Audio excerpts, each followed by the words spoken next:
Hello everyone, welcome back to this series of pedagogy of mathematics. जैसा कि हम सबको पता है कि हमारे बीएड सिलेबस के अंतर्गत हमें फेमस मैथमेटिशियंस के कंट्रीब्यूशन को स्टडी करना होता है। So in today's video we are going to discuss about the contribution made by Aryabhatta in field of mathematics. इनसे रिलेटेड जो भी क्वेश्चंस पुटअप किए जाते हैं एग्जामिनेशन में वो मैंने मेंशन कर दिए हैं थंबनेल पे, तो वहाँ पर जाके आप देख लें। Now here we are going to discuss about the contribution of Aryabhat. First of all, we should know that he was a mathematician as well as he was a astronomer. वो मतलब एक गणितज्ञ होने के साथ साथ एक एस्ट्रोनॉमर भी थे, बट यहाँ पर हमें सिर्फ उनकी मैथमेटिकल कंट्रीब्यूशन को ही देखना है, डिस्कस करना है। He was born in 476 AD at Pataliputra near Patna in Bihar, जिसको कई जगह पर कुसुमपुरा भी मेंशन किया गया है। कुसुमपुरा एक अर्लियर नेम था, लेकिन इसका जो न्यू नेम है हम लिख सकते हैं Pataliputra near Patna in Bihar. Next जो इम्पॉर्टेंट पॉइंट है, अगर हम इनके मैथमेटिकल कॉन्ट्रीब्यूशन को देखें तो एक बुक है इनकी, या एक इनकी फेमस राइटिंग है लघु आर्यभट्टियम। कहीं कहीं कुछ एक बुक्स में दूसरे नाम से भी इस बुक को लिखा गया है, बट ये जो लघु आर्यभट्टियम है ये एक फेमस नेम है, तो आप अपने एग्जामिनेशन में यही नेम लिखें, ज़्यादा बेटर रहेगा।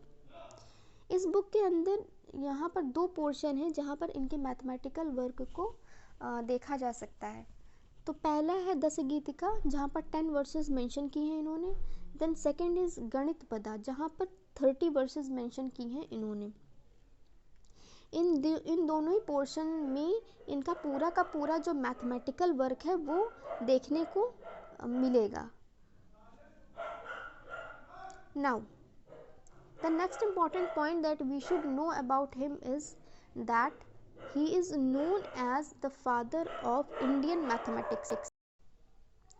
इनका जो भी कंट्रीब्यूशन रहा है और जो भी इन्होंने रिमार्केबल वर्क दिया इन फील्ड ऑफ मैथमेटिक्स, उसकी बेस पे हम ये बोल सकते हैं that he was the father of Indian mathematics. हम इस फैक्ट को कभी डिनाई नहीं कर सकते, क्योंकि जो सब्जेक्ट मैटर है लेटर इंडियन मैथमेटिक्स का वो आज भी प्रैक्टिकली सेम है जैसा कि आर्यभट्ट ने दिया था। एक्सेप्शन है यहाँ पर परमुटेशन एंड कॉम्बिनेशन का जो चैप्टर इन्होंने दिया था, जो वर्क उस पर किया था, वो बाद में रॉन्ग साबित हुआ, और साथ में सेकंड डिग्री इक्वेशन पे जो इन्होंने वर्क किया था वो भी गलत साबित हुआ। बट इसके अलावा और जो भी इन्होंने मेंशन किया है अपनी बुक्स में, अपनी राइटिंग्स में, वो सभी आज भी प्रैक्टिकली करेक्ट है और आज भी हम उसे यूज़ करते हैं इन मैथमेटिक्स। इनकी जो पाई की वैल्यू थी उसके ऊपर काफ़ी ज़्यादा आलोचनाएं की बाद के मैथमेटिशियंस ने, बट लेटर ऑन ये भी सही प्रूव हुआ और टिल डेट इनकी जो पाई की वैल्यू है वो हम यूज़ कर रहे हैं। नाउ सबसे पहले इनका जो इनकी बुक में जो दिया हुआ है, इनकी बुक के 10 गीतिका वाले पोर्शन में इन्होंने अल्फ़ाबेटिक नोशन वहाँ पर दिया है। ये काफ़ी ज़्यादा इम्पॉर्टेंट वर्क है इनका, जहाँ पर इन्होंने नंबर्स को एक्सप्रेस किया है in terms of Hindi alphabets. इन्होंने का से माँ तक के जो अल्फ़ाबेट थे उन्हें 1 to 25 नंबर्स में एक्सप्रेस किया है। सिमिलरली जो इनके लेटर्स थे या, रा, ला, वा, शा एट्सेट्रा, उसको रिप्रेजेंट किया इन्होंने 30, 40, 50, 60 and so on up till 100। इसी के साथ साथ जो वॉवेल्स होते हैं हिंदी के, उनको इन्होंने 10 to the power 0, 10 to the power 1, 10 to the power 2 इस क्रम में इन्होंने एक्सप्रेस किया है। नेक्स्ट इनका जो इम्पॉर्टेंट एस्पेक्ट है वो है इनके मेंसुरेशन फॉर्मूले। हालांकि काफ़ी ज़्यादा इस पर भी बाद के मैथमेटिशियंस ने रॉन्ग प्रूव करने की कोशिश करी और कुछ एक चीज़ों को रॉन्ग प्रूव भी किया, बट जो मोस्ट ऑफ द फॉर्मूले थे इनके वो सही प्रूव हुए और उन पर ही रिलेटेड आगे मतलब स्टडी करने के बाद में वही जो फॉर्मूले हैं वो आज तक के चल रहे हैं। इनका जो सबसे फेमस फार्मूला है या जो आज भी हम लोग यूज़ करते हैं वो इनका एरिया ऑफ ट्रायंगल, जो कि हाफ बेस इनटू हाइट होता है, हम सबको पता है। इसके अलावा area of trapezium, length of segment of diagonals of a trapezium, isosceles trapezium भी काफ़ी इंपॉर्टेंट एस्पेक्ट था। और साथ में एरिया ऑफ सर्कल एक काफ़ी ज़्यादा इम्पॉर्टेंट एस्पेक्ट हो जाता है इनके वर्क्स का, क्योंकि एरिया ऑफ सर्कल जो था उस पर ही बेस्ड था ये वैल्यू ऑफ पाई जो इन्होंने निकाली थी। अगर हम वैल्यू ऑफ पाई की बात करें तो इन्होंने अपने आर्यभट्टियम के सेकंड पार्ट में श्लोक जो 10वां श्लोक था गणित पदा का, उसमें इन्होंने मेंशन किया था, इन्होंने संस्कृत भाषा में वहाँ पर लिखा था, जिसका जो इंग्लिश में अनुवाद है वो यहाँ पर लिखा हुआ है, that by adding 4 to 100 and then multiplying it by 8 and then adding 62,000 to it, by this rule we can get the circumference of a circle with a diameter of 20,000 that can be approached. Now why I am laying stress on this word approach, इन्होंने जब संस्कृत भाषा में ये लिखा, ये sentence दिया, तो इन्होंने आसना वर्ड का यूज़ किया था, जिसका मतलब होता है अप्रोचिंग, या जिसका मतलब होता है एक अप्रॉक्सीमेशन। हालांकि इस वर्ड को इग्नोर करके काफ़ी सारे मैथमेटिशियंस ने इन्हें क्रिटिसाइज़ करने की कोशिश करी, लेकिन बाद में इन 1761 एक यूरोप के एक मैथमेटिशियन थे लैम्बर्ट, तो उन्होंने इनके इस जो इरेशनल वैल्यू थी उसको इस बेसिस पे इसको करेक्ट साबित किया, इसे प्रूव किया, और आज भी जो पाई की वैल्यू इनके द्वारा दी गई है वो टिल डेट हम यूज़ करते हैं इन आर क्वेश्चंस। देन इनकी जो साइन टेबल थी वो काफ़ी ज़्यादा इम्पॉर्टेंट एस्पेक्ट था इनके वर्क का, क्योंकि आर्यभट्ट की साइन टेबल इन मैथमेटिक्स की हिस्ट्री के अंदर, गणित के इतिहास के अंदर सबसे पहली साइन टेबल थी।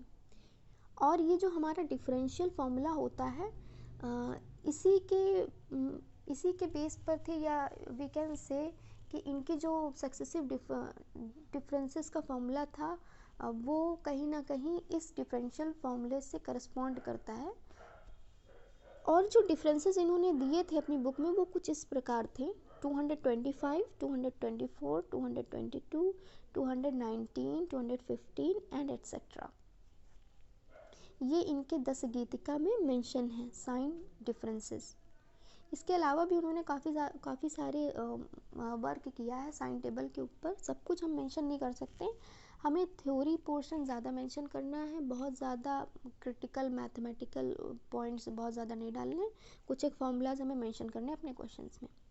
सिमिलरली अर्थमेटिक प्रोग्रेशन की अगर हम बात करें तो इसमें इन्होंने ये फॉर्मूला दिया था AP निकालने का, जब P+1 टर्म से बिगनिंग होती है हमारी सीरीज़ की, जहाँ पर A जो होता है फर्स्ट टर्म होता है और D जो होता है इंक्रीमेंट होता है, तब ये फॉर्मूला उन्होंने दिया था AP का, जो कि टिल डेट हम यूज़ करते हैं। इसके अलावा और भी काफ़ी सारी सीरीज़ थी जिनके ऊपर इन्होंने वर्क किया था, खास करके सेमी ज्योमेट्रिक आइडेंटिटीज़ इन्होंने दी थी।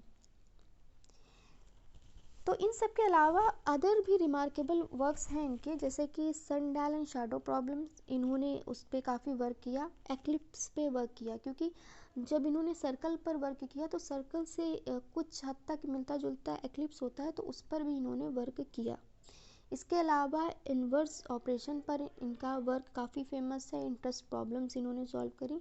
अलजेब्रा काफ़ी इंपॉर्टेंट एस्पेक्ट हो जाता है इनके वर्क का, क्योंकि अलजेब्रा मैथमेटिक्स के अंदर काफ़ी ज़्यादा इम्पोर्टेंस रखता है। जैसा कि हमने पहले देखा कि इनकी जो सेकेंड डिग्री पे बेस्ड जो इनका वर्क था वो गलत साबित हुआ था। इन्होंने साइक्लिक मेथड लगाया था सॉल्व करने के लिए सेकेंड डिग्री इक्वेशन, जो कि गलत साबित हुआ था, बट लीनियर इनडिटर्मिनेट इक्वेशन इनकी वो करेक्ट थी। तो ये कुछ इम्पॉर्टेंट वर्क्स थे। अगर हम आर्यभट्ट की कॉन्ट्रीब्यूशन को सम अप करना चाहें तो we can say that he was the father of Indian mathematics, और इन्होंने जो भी वर्क दिया अपनी बुक में, जिसका नाम था लघु आर्यभट्टियम या सिंपली आर्यभट्टियम, तो वो काफ़ी ज़्यादा रिमार्केबल था। और हम ये भी बोल सकते हैं कि आलोचनाएं करने वालों ने आलोचनाएं तो बहुत की, जैसे कि ग्रीक्स ने इनकी मेंस्योरेशन पर ये बोला था, या ग्रीक्स पूरा का पूरा जो क्रेडिट लेना चाहते थे, ग्रीक्स चाहते थे कि वो पूरा क्रेडिट ले लें कि सबसे पहले उन्होंने ही मेंस्योरेशन पर अपना रिमार्केबल वर्क दिया या उन्होंने ही वर्क किया। बट जब सीधी सी बात है, अगर किसी ने पहले किया है तभी तो आप उसको रॉन्ग प्रूव कर सकते हैं। कुछ एक फार्मूलाज जिन्हें ग्रीक्स ने रॉन्ग प्रूव किया आर्यभट्ट के थे, तो उससे हमें ये पता चलता है कि Aryabhatta was the first one to give these formulas, तब जाके उन्होंने उसको गलत प्रूव किया। तो अगर हम मोटे तौर पे समझना चाहें तो आर्यभट्ट एंशंट टाइम पर एक ऐसे मैथमेटिशियंस हुए हैं जिन्होंने बहुत सारी चीज़ों को फॉर्म किया या बहुत सारी चीज़ों की नींव रखी है मैथमेटिक्स के अंदर। तो आज के इस वीडियो में बस इतना ही। We will meet in our next video with new questions, and we will be discussing another Indian mathematician. So till then, take care and study hard.